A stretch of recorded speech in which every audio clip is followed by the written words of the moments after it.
Chapter 2. The fuzzy outline of the room began to clear. "Oh!" screeched a woman with her grey hair styled in an intricate bun. "And who are you?" Although the woman had been initially surprised, a smile overtook her face, and her eyes sparkled with warmth. Cora looked up at her. "Aunt Nellie?" The woman didn't answer, but seemed not to remember her. "Cora Ray. I'm one of the Americans." Cora tried to push up to stand, but her legs were weak. Several other people with Nellie stood as if they were frozen. Cora glanced from Nellie to the wall and to the woman again. She was glad to be sitting on the floor because she was sure that she was dizzy enough to fall if she weren't. The room was possibly the same one, but it was different too. It had fewer portraits. She checked behind her. No mural. What in the... "You've arrived! Your friends came hours ago. Not that you're late, but here you are." Aunt Nellie's voice sounded excited. "That makes 5 of you, all in a day, and all Americans." She turned to a man entering the room. "That's a record, isn't it? Have we had so many at a time?" "As you say, Mom." Back to Cora, she said, "Stay right here. I'll be back with you." Then she chuckled. "Of course you will. You have nowhere to go, really." Cora looked at the windows.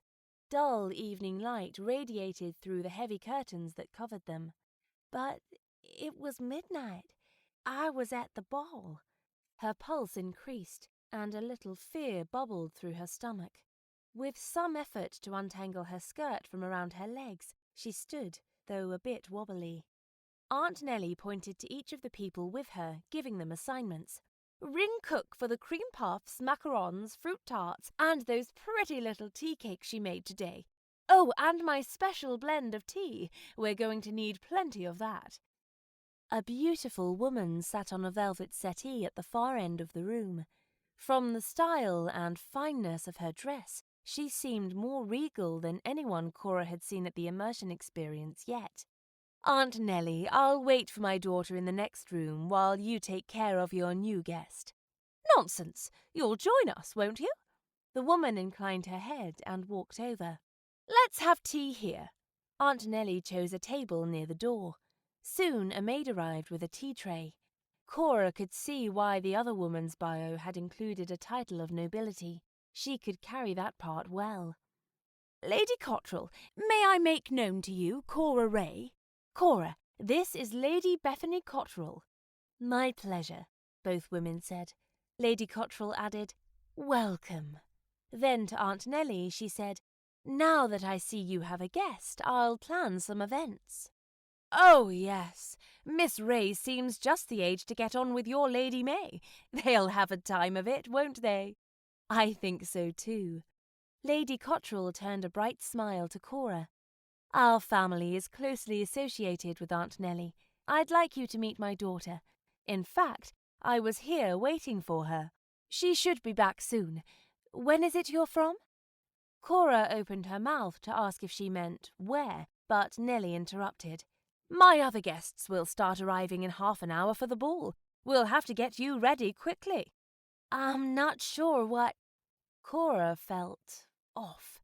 This wasn't making sense. "This is very disorienting, isn't it?" Nellie patted Cora's hand. "I understand. Really, I do. This is not my first trip to Piccadilly Circus." Lady Cottrell giggled at that, but Nellie continued. "Oh, I almost forgot. The tea. The aroma helps you a bit, but when you drink it, well, that's when it's special." She began to arrange the little desserts on plates. "I imagine you have a few questions. What's the last thing you remember before the flash of light?" "My friends. Where are they? Are they—" Fine. Your friends arrived about an hour or 2 ago. The magic isn't very predictable, but you all arrived safe and sound. Well, bewildered is more the truth of it, but that's temporary. They're here too." They had stood near the mural together, but now they were all separated. She shook her head. Was she dreaming? "Well, not here. They're getting dressed or resting up for tonight. Oh, you must be so excited for the ball, aren't you?" I was already at the ball. Then we went upstairs and stood. Cora looked back at the wall. Her head felt thick and slow. Aunt Nellie said, "It's fairy magic. That's what causes this lovely little mess you and your friends got caught in." Magic? Cora looked at Lady Cottrell, who smiled at her in return. Cora wondered if she was playing along with the script and they expected Cora to as well. Mess? This home is built on ancient ley lines. The Fishers burp out magic during the full moon. In ancient lore, that magic was the way the Fae took care of the earth, to renew the world. Now it's just a nuisance. We've built this monstrosity of a house to cover it up, but it jerks people into other time periods willy-nilly. Nope, she wasn't buying the story. Cora looked at Lady Cottrell, who nodded in agreement with Aunt Nellie. True. But for some of us, we found what we never could have otherwise. She turned a kind smile toward Nellie. Thank you for that. Nellie patted the woman's hand and continued telling Cora her story. The mural you stood beside was used to send you back to your own time strand. Oh, more than a century ago. The magic in the paint worked like a lightning rod, which is fascinating, really. If you'd been standing anywhere else when the magic belched, you probably wouldn't be here now. Her eyes lit with excitement, and her smile dimpled warmly at Cora. The mural was made in the past, and I stood by it in the future. Are you saying that I've been to the past before? Cora asked. The confusion was grating on her. She wanted to leave, go somewhere that made sense again.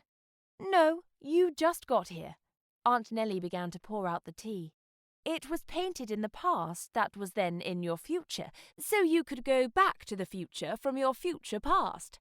Cora stared at Aunt Nellie, trying to understand what any of that meant. She wondered if they were still playing a part, if their Regency experience had veered into fantasy.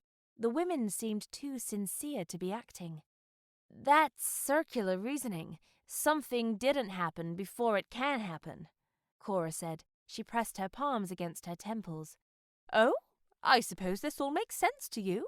Nellie gestured her arms wide around her. No? Then perhaps I'm right. Time isn't circular or linear, dear. Time is a fuzzball. Things happen out of order all the time, precisely to keep things in order. Then send me back, Cora said. Yes, I will, but I can't. At least, not now. Nellie bit the inside of her cheek. You'll have to stay as my guest. Her voice rang with kindness, but the words sounded final. She picked up some tongs and a cup of sugar cubes. Do you take sugar or cream, Cora? Both, please. Cora needed something to calm her nerves. Maybe if she humoured the crazy lady, she'd get some information to help figure this out. Lady Cottrell leaned toward her and whispered, It's all going to make sense very soon. She'll send you back as soon as she can, but that's on the next full moon. You needn't worry. In fact, I'm sure you're going to have an amazing time for the next few weeks. As Nellie completed the service, Cora decided to play along until they had a reasonable explanation. What happened? You were in the future too. That was you, right, Aunt Nellie? Yes, I suppose I'm in a lot of futures and pasts. Her voice turned melancholy. That's the way of fairy folk. I don't like to dwell on it. Then she brightened her smile and added, Drink up. Cora looked around the room. No electricity, no central heating vents. The house was the same, but different. She felt stunned. What if Nellie's explanation was true? Aunt Nellie lifted her teacup again and raised her eyebrows at Cora, who tipped her cup also. The first touch of tea on her tongue was like pop rocks to her mouth, but the sweet taste invigorated her mind and calmed her heart rate. After the second sip, warmth spread throughout her body, radiating, calming. Cora loved it here. She loved Nellie, she loved her friends, she loved Lady Cottrell, she loved... Wait! She pinned Nellie with a stare. Is this some type of magical fairy roofie? Yes, of course. Drink up. It will help you accept all of this and move on, and it will save me a lot of time. It's a big change for you, after all. I'd forgotten how lovely this special tea blend of yours is, Lady Cottrell said after she drained her cup. Might I have a bit more? The pot refills itself, right? Nellie poured for her. Lady Cottrell giggled. It makes me feel a little like that time in college when I... Well, never mind that. She took a sip, then asked, What made you come to England in the first place, Cora? Cora found the truth spilling out of her lips with ease. I wanted to live in a dream for a few days. I felt compelled to come, that there was something here I couldn't live without. It was that way for me, too, Lady Cottrell whispered. I'll introduce you to my daughter tonight at the ball. I hope you'll want to visit with us while you're here. I'd like that very much, thank you. Although Cora expected that it was the magic talking, she told herself she should finish the tea. Complete, though maybe temporary, happiness and acceptance about her situation were better than confusion. In a few moments, Cora, feeling quite mellow, was escorted to her room. Her head felt much clearer as she lay at the end of an enormous feather-topped bed, putting the pieces together. The effects of the roofie were wearing off, but she retained her understanding, minimal though it was, of her situation. Aunt Nellie was a fairy who guarded a magical twilight zone. Cora was in 1850 England, and she'd be there until she wasn't. A month ago, Cora had earned a Master of Education degree in Special Education from the Ohio State University. A week ago, she travelled to England with her college roommates for a celebratory vacation in honour of their combined graduate status. An hour ago, she was sucked backward through time and ejected into Victorian England with a crazy lady as her guide and no idea what exactly made that happen. A tap on her door brought her attention to a black-haired young woman who curtsied and looked suspiciously like Miller. May I help you dress for the ball, miss? Whoa, déjà vu. That's you, isn't it, Miller? The woman bobbed another curtsy. Yes, ma'am. Cora felt several surprises pass through her mind. Is everyone here always here? I mean, are you a fae like Aunt Nellie? Yes, ma'am. May I help you dress? Miller raised her hand when Cora opened her mouth to ask another question. Aunt Nellie is the person to get answers from. I'm here as your lady's maid in this time and place. I'm ready for whatever comes. Her grandfather had been a true blue through and through Texas cowboy, and he had a saying, When life gives you cow pies, burn them for heat. She always thought that might have been the grossest thing imaginable, but she learned the gist. Make the best of everything. Honestly, getting stuck in Victorian England for a while seemed like a win. Cora sat up. She'd wanted the vacation of a lifetime. Well, you couldn't get better than a little time travel thrown in. When in Rome, go native. Properly dressed and coiffed, Cora joined a packed ballroom of guests. Her dream was coming true. A crowded ballroom, elegant dresses, an orchestra and a dance card tied around her wrist. Her friends were at the ball before she arrived. They met on the side and repeated everything that had happened. Lightning, Nellie, Fuzzball, and the special tea. I'm going with this. It'll be great, Cora told them before they drifted apart to join in the dance. She certainly hadn't planned a real trip into the past because that would be crazy, but it had happened just the same. A couple of hours later, the dream had officially ended. The only bright spot had been meeting Miss May Cottrell, the daughter of the woman she met at tea earlier. They planned to meet up the next day to get acquainted. As for the rest of the night, the dance card had become like an albatross. No one had sought her out for a dance. No eyes had turned jealously toward her, and she knew that the debutantes were glad they weren't her. How long would she be stuck here? She had no way of knowing. Frustration built. Two things were guaranteed to ease Cora's mind: creating music and hand-to-hand combat. Although she was itching for the second, it was improbable in the 19th century ball gown she was wearing. Music would have to do for tonight. Images of Cinderella escaping only to lose her shoe flitted through her thoughts, as Cora Ray deserted the ballroom completely unnoticed half an hour before the midnight chimes would ring from the large clock in the hall. Her dancing slippers whispered against the marble floor as she charged toward the south end of the manor house, taking very unladylike steps. Incredibly, she was living part of that old fairy tale.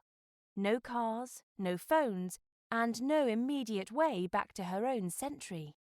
Fewer sconces dotted the hallway before her, and the smell of paraffin candles burning became less pronounced. No one would be in the morning room since the party was in the exact opposite corner of the sprawling mansion. Tonight, she had made a huge error by telling one of Aunt Nellie's friends her age. At 27, she was irrevocably stamped an old maid. Ineligible, undesirable. The news spread faster than Twitter, and she was left to sit in the shadowy corners or to retrieve drinks for the caustic matrons seated nearby. She did that gladly to avoid hearing them cluck their tongues and say, "It's a pity you didn't come to England earlier. You might have had a small chance to marry." Or, "Someone will find use of you. You have a pretty face." Trolls on Facebook have nothing on these old biddies. Yes, she wanted a husband and children. Someday. She just didn't think she was past an imaginary time limit. She hadn't noticed so much as one tock or tick of her biological clock. In her real life, 160-some years in the future, she was a teacher and loved it. Maybe her students filled that place in her heart reserved for her own children, and she never thought to hurry that part of her life. Her hand swept out and snatched a lit taper from a hall table, and she continued on her way. "I'm supposed to be an heiress. For all they know, I'm as rich as the Queen of Spain. I'll be leaving here soon anyway." A twinge of panic pinched at her heart, but she didn't explore it. She would go back. She was sure of it. When she reached the end of the hallway, she eased a door open and peeked inside. The room was dark. Perfect. The morning room was on the far east side of the home. A long bank of floor-to-ceiling windows welcomed the morning rays that rose above the lake and woods beyond. But tonight, she came here for the pianoforte. As Cora set the candle on the music shelf, she pushed her breath out. She shoved her disappointment away, instead imagining notes carving out a familiar reality from her memories, one where she sat in the study, her father at work at his desk, the smell of lilacs thick on the breeze through the window. She was grateful for the solitude, thankful that no one would hear her play. No judgment would be made. Sometimes the mere look at an instrument caused gut-tightening performance anxiety. She reminded herself that there was no audience. She sat on the bench. This would just be for her. Cora's shoulders relaxed, and she closed her eyes to choose a piece to fit her mood. As her fingers hovered above the keys, the tips lightly brushing the ivories, the door she'd just entered rattled. Cora quickly licked her fingers and thumb and snuffed out the flame, then eased behind the heavy damask curtain over the window. The thick walls of the home left a space at least 3 feet deep in the window alcoves. Thank goodness, since her dress filled the space. In fact, she was fairly certain that her dress wouldn't even make a little pregnant-looking lump in the drapery. She could hear the door creak open and someone enter, then close the door with a quiet snick. The sound of boots on the tile hinted to her that it was a man. Cora squeezed back into the corner as far as possible. The silvery moonlight might still give her hiding place away if her shadow fell on the curtain. She hoped the light was too pale and the curtain too thick. The sound of the boots stopped, and the sofa creaked. Someone came here to sit in the dark? Now? She strained her ears for the slightest movement. The handle on the door rattled again. For the love! Does everyone come to the morning room in the middle of the night? It's obviously a misnomer. She didn't have to strain to hear the couch creak again and boots walking quickly to where she was hiding. Suddenly, the curtain drew away from the window, and a man slid in beside her. He was tall, maybe a foot above her 5 feet 2 inches. His eyes opened as wide as she felt her own. They both drew their fingers up to their lips, silently shushing each other, as if either of them wanted to be overheard. The door opened and closed another time, slamming. Then she heard the tumbler fall as it was locked. Cora threw her shoulders and palms up in an exaggerated shrug. He just smiled widely. This time she recognized the sound of dance slippers and boots moving across the room. A single candle brightened the room a bit. A woman's breathless voice said, "My mother won't miss me until the midnight supper is served." Oh no, Cora so did not want to hear this. The man beside her turned as if to leave their hiding spot, but she grabbed him by the sleeve and shook her head emphatically. "That only gives us 10 minutes. The new man's voice was followed closely by the obvious sounds of panic-induced kissing, moaning, and sighing. On second thought, Cora wished she had let the man beside her interrupt the tryst. This could get embarrassing, fast. The handle rattled another time. Repeated knocking pounded on the door, and a man shouted, "Lucy, are you in there? Open this door." Cora was startled, and the man beside her jerked to attention. She shook her head toward him again. Wouldn't it be just as bad to find them together behind a curtain as to have the couple get a few minutes alone? She pulled him down to sit on the floor as a second man dove behind the curtain and landed literally in the first man's lap. "Lucy, do you hear me? I'll get the key if I have to. Open, now." The pounding on the door took on a new intensity. Cora considered her options. Stay hidden and wait for everything to blow over, reveal herself and bring the whole thing to an end with a little embarrassment, or create an alibi. A midnight make-out session was probably a capital offence even for consenting adults, and embarrassing for the woman to be caught by her father in that position. An alibi might work. "Stay," Cora commanded the two men. Then she jerked her dress from under her legs and crawled from behind the curtain, shaking her dress out to stand. The woman in the room gasped in surprise. "It's okay, I'm your alibi. I came here to play the piano, you came to listen." Cora moved the new candle to the music deck and pointed the woman toward the sofa. "Sit, I'll get the door. My name is Cora Ray, by the way." The young woman curtsied. "Lucy Ratner," then sat. Cora turned toward the door and called out, "Come in." Perhaps she should have felt more nervous than she did. She planned to tell the truth. She had come here to play the pianoforte. She just hadn't expected or wanted an audience. When she opened the door, a man with a thick moustache, twisted at the ends, and bushy sideburns stomped into the room. His equally bushy eyebrows pressed toward the center of his face as he looked at Cora. "Are you a piano lover too?" Cora asked, her voice calm and inviting. "I was just going to play a new piece for Lucy. Would you care to listen?" The man huffed and pivoted, surveying the room. "You? She was... Where is..." Cora waited while he spun this way and that. When he stood before them, blowing a frustrated breath through his nose, Cora said, "I only have time for one more song. Would you like to stay or not? We really want to get back to the midnight dinner." The older man looked around again, his eyes squinting into the dark corners. Cora felt a little uneasy as he paused, looking toward the sofa and window beyond. Why should she care if the men were discovered? But she did. She had a soft spot for the first man she thought might have tried to escape the ball the same way she had, and for the other, whose escape looked a lot more fun than the first two. "Lucy." The man held out a hand to her, which the woman took. They walked to the door, where they paused. He asked Cora, "May we accompany you back?" "No, thank you. I won't be along for a minute or two." She turned away and walked toward the piano, dismissing them both. After a long moment, Cora heard their steps retreating down the hall. When she returned and closed the door, both men surged out from behind the curtain, laughing. The second man grabbed a candlestick from the piano's music deck and touched the flame to the oil lamp overhead. Soft, buttery light brightened the room. The men slung their arms around each other's shoulders. The man who had been hiding beside her had light hair and dark blue eyes. Cora was mesmerized as his smile transformed his face, making him look more youthful than she had first guessed. She couldn't help it. She thought he looked like a Ken doll, tall and broad-shouldered, perfectly sculpted nose and jaw, thick, wavy, sandy blonde hair, right down to the full-lipped smile and dimples.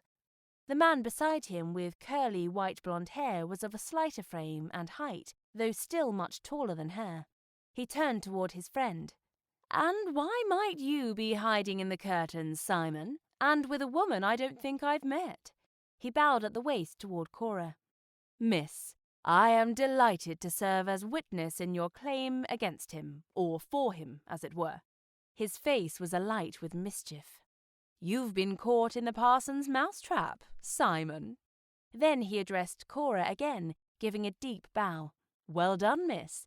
You've won my sincere admiration and a fine husband." Simon's face flushed, and his eyes darted toward Cora with a look of fear, just before he bowed as well, but his throat bobbed once deeply with obvious worry. Cora couldn't help but let the pause extend. Make them sweat. She knew the rule of this day. Caught alone, save her honor, marriage required. She walked back to the pianoforte, considering how she might turn this situation on its ear, and ran her finger slowly around the edge of the case. She smiled and rolled her eyes, then addressed the shorter man. "I was hiding there first." She turned then to Simon. "You were the trespasser. Marriage isn't required. I didn't compromise you.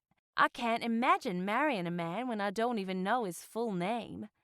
In this century, getting caught kissing would be grounds for a marriage offer. Kissing him might be fun. Definitely worth a try. Marriage, no. He stared, his mouth dropping open, but he only said, "Thank you, but only you can be compromised. I cannot." His friend barked a loud laugh. "It seems I am in need of an introduction." "I'm Cora Ray." She noticed the taller man didn't offer his name, so she extended her hand. "Since we're certainly familiar enough to hide together in the dark," she paused and smiled at Simon, "or have you lay on my lap." She looked at the shorter man. "I'll give my own introduction, thank you very much." Simon stepped forward and took her hand, not in a clasp, but gently by the fingers, and lifted as he again bowed. Before his indigo eyes left hers, he said, "I'm Simon Tuttle. My friends call me Albans." He completed his bow, bringing Cora's fingers to his lips. Time seemed to stop for Cora, maybe even her breathing, as his lips lingered and his hand beneath hers slid across her palm, his fingers caressing her wrist. Her stomach tumbled and fizzed as she watched him slowly rise to his full height again, towering above her. Oh my. Now she realized who he looked like. Her 9-year-old self had fallen in love with John Smith in Disney's Pocahontas, and the man standing before her was the flesh-and-blood version. He inclined his head to the left and said, "And this rake here is Mr. Everett Hawley, who will one day be leg-shackled for the price of a single kiss." Everett bowed. "Miss Ray, you're one of the Americans." "Please call me Cora." Then Everett replied to his friend, "That was the closest Lucy and I have come yet to getting caught out. Her father is rightfully suspicious." But then his face and voice softened. "I believe she's bound my heart. I would much rather offer for her than for her to think I'm forced." Cora caught the look on both Everett's and Simon's faces. Everett appeared sincere, and Simon sad, though he nodded as if with understanding. She sensed that there was something left unsaid between them, but fully comprehended by both. Simon cleared his throat. "May I escort you to dinner?" he asked Cora as he winged his right arm toward her. "Do we have to go back?" Cora asked, causing Everett to laugh again, but she continued, "I hate playing the games that are going on in the ballroom." Simon winked at her. "Then change the rules, or the game, to please yourself." The three walked the long hallways back. Everett strode ahead of them as if he were a lookout. Maybe he was. Simon paused when Everett stopped at a corner, then turned to Simon and nodded. He and Cora continued on, reaching the same corner to see the room emptying through doors at the other end. "I'll go ahead. I'd like to find a spot near Lucy. Pleased to make your acquaintance, Cora." "And yours, Everett. It's a delight." He left through the doors, and Cora took a step away as well. Simon's hand covered hers at the crook of his arm. "I would be pleased to share your company, if you so choose." It wasn't a question, but Cora heard the uncertainty in his voice. Yes, thank you. She could not think of a better way to end this dreadful evening than to sit with a new friend. Simon led them to a table in the corner of the room and seated them in a position to watch the throng of guests filling the massive hall. She looked around and saw her friends at different tables. Shortly, a dinner of venison was served. Honestly, Cora had never understood people's aversion to the gamey taste of wild meat. Her appreciation of all things hunted began early in life, and this meal was heavenly. Someone sure knew what they were doing in the kitchen. Each time a couple passed their table and caught Simon's eye, the man and lady bowed their heads and said, "Your Grace." Simon appeared to take it all in stride, but Cora was in awe at the respect Simon received by the simple greeting. "What interests do you have?" Simon asked, spearing a white carrot. Cora quickly popped a small bite of meat into her mouth to buy a little time, considering which of her interests to choose that might be reasonable for this time period. Teaching children? No, not with her current status as an heiress. Krav Maga? Definitely not martial arts. I enjoy music. Yikes. Now I have to remember who was popular at this time. Do you have a favorite composer? Called it. I don't think so. Currently, I like Mendelssohn's Violin Concerto, but Schumann's Piano Concerto is wonderful as well. I would love to see Wagner's Tannhauser. There's so much incredible music right now. I agree. He was slow to continue. I haven't... He swallowed hard. I haven't had as much enjoyment in recent days. He took a deep breath as if to continue, but his lips pressed together like he was damming up the words. Finally, he asked, "Do you also play an instrument?"